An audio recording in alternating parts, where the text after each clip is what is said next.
So, the game room is finally done. Well, it's about, I'd say about 75% complete. Just a few bits I need to do, like put another floating shelf up, like that one there. I'm thinking about either having it there or above there. So let's do a quick tour. So we start off in the doorway. So I've got some Bob Wakelin Ocean Game print there. Then you've got Detolf with some classic games in there, so Donkey Kong and Firefox, Kong Man, some Turtles figures, and the Mr. T doll in there. I know it's not game related, but I just wanted some like classic toys in there. And I've got a couple of shelves here with games on. They're my Hit Squad Commodore 64 games. I've only got 40 at the moment. I've got a long way to go for a complete collection. I'm not sure if I'm going to go for a complete collection, but I'm going to try. Some Amiga boxes there. I've got a plasma ball and a colour Amstrad monitor, and my original TV from, I think it's 33 years ago I got that, when I first got my Commodore 64, Christmas 1988. If you remember, the corner desk was going to be in this corner, but I've gone for the Billy bookcases there with the doors on and some LEDs. The reason why I did that was because if I had those bookcases in this corner, you wouldn't really see the Atari stripes. So there's some Spectrum and Amstrad games there, and my Nintendo Famicom, and a couple of other Nintendo boxes and knickknacks. And I've got all my Atari boxes up there, as well as my Mega Drive box. Nice to have a look at the consoles. So at the top we've got the Atari VCS, which I still need to test. I've had it about 6 months and I've not tested it yet. And then the Atari Junior and the 7800, and then my Spectrum Plus 2, and then the excuse the Star Wars machine there. The bread box or bread bin Commodore 64, and then the Amstrad CPC 464, and the Amstrad GX4000 with the only two games I've got. That's Burning Rubber and Pac-Man.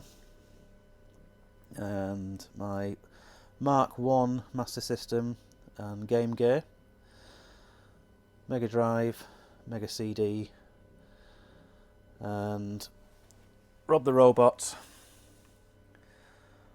the original NES, Red Game Boy, Virtual Boy, my nice yellow Super Nintendo, N64, and GameCube. So let's have a look at the games in the middle. So I've got my Famicom games up there. Half of them I've no idea how to play because they're all in Japanese, like that one for example. The text is in Japanese, so I think I've got a Retron 5, and I think it translates the games, but I think I've got to do an update for that. And then I've got some boxed Virtual Boy games there, and the power adapter. And these are Game Gear games that I made cases for. So they're basically just Nintendo DS cases with Game Gear artwork, because I haven't got any boxed Game Gear games, so I just had a lot of loose. I've got 7800 games there, some unboxed Atari games, boxed NES and unboxed NES there. And then move on to the second Billy bootcase. So this cabinet was originally meant for toys. So I had obviously the Mr. Frosty from the Mr. Frosty video and the Perfection from the Perfection video. I was going to have all these boxed classic games in here. And I didn't realise how many games I had, so I had to put them somewhere. So the toy idea went out the window. So I just had to put all the games in here. So at the top we've got the Atari 2600 games and a couple of Commodore 64 cartridges at the end there. And then we've got Commodore 64 games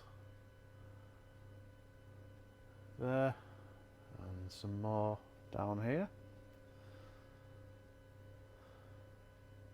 And then the big box Commodore 64 games, and there's a couple of disc games there. And then my small collection of SNES games. So I've got Street Fighter 2 on the Super Famicom, and then I've got a few games for the SNES and N64, and 3 Game Boy games there. I've got a couple more unboxed, but they're the only boxed games I've got. And Master System.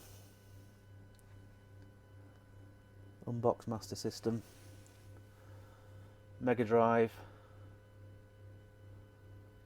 And a few unboxed Mega Drive. And then big box Amiga. I mean, these things take up far too much room. I mean, these are huge boxes for the size of the discs. Oh, they look nice. And then on the bottom we've got some board games based on classic arcade machines. So I've not actually played any of these yet. I'm not sure if they're any good. I didn't realise they did this many, because when I was little I saw the Pac-man board game in a catalogue. But it's only recently I discovered they did all the others. So I managed to get them all in a big job lot. And then a few Mega CD games there. Need to get the Mega CD fixed actually. I thought it was the fuse, but I changed the fuse and it still didn't work, so I need to get that possibly recapped. And then moving over here, I've got my original Star Wars cockpit, which you heard earlier.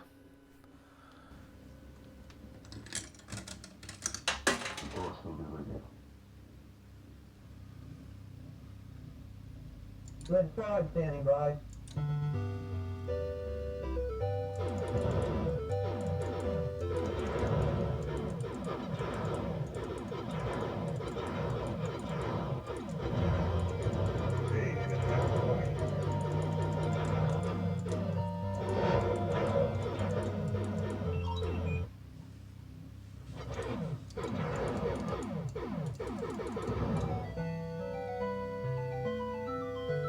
Red 5, I'm going in.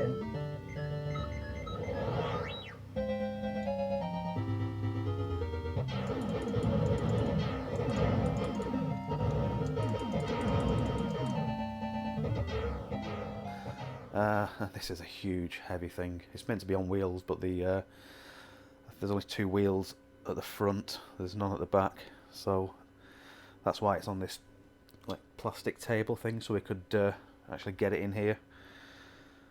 Took a while to get it in here.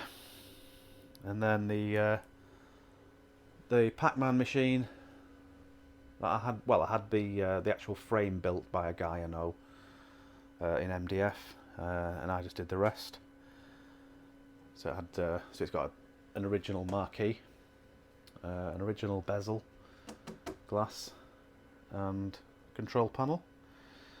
The joystick's new because the original Pac-Man machine had leaf switches. This is a micro switch joystick which can, if you pull it and turn it, it goes from 8-way to 4-way, and 4-way is better for playing games like Pac-Man, and 8-way is better for things like Commando or 1942. And it's got an original coin door. Star Wars machine's going off again. So it's got an original coin door and coin mechs inside there. I'm not entirely sure if this was off a Pac-Man machine. I think it was off Ms. Pac-Man. It's the same thing. And PC in there, running Windows XP, I think. The coin bucket, I don't think that's an original, it's just a replica, as is the speaker, because it looks in too good condition to be an original. So that's that. And I didn't mention the black light, so I'll just insert a clip here of the room with the black light on.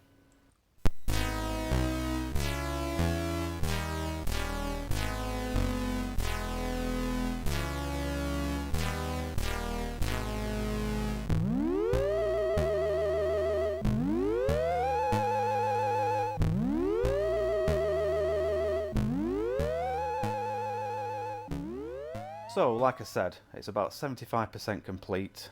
I've got to put some more of these Bob Wakelin posters up, and that Nintendo poster. Got a couple more there, Midnight Resistance and Rainbow Islands, and I've got an Operation Wolf up there. That was signed by Bob before he sadly passed away. And yeah, I've got to put another one of these up, like I said, just so I've got more room over here, because these big boxes don't have to take up a lot of room. Got a Commodore Amiga box down there. So yeah, as for the rest of the arcade machines, I didn't realise how little space I had until I started moving stuff in here. So originally I wanted arcade machines along this wall and the Star Wars machine in the middle. So what I'm thinking is of having the Star Wars machine coming out this way. It would come up to about here, and if I move Pac-Man right against the wall so it's in the corner, there might be enough room for, I'd say, about 2-3 more arcade machines. I'm not decided on what yet. I do want a Teenage Mutant Hero Turtles 4-player cabinet, but that thing's huge. It's quite tall, and it's quite a wide cabinet because of the 4-player control panel. So I'm not sure where that'd go.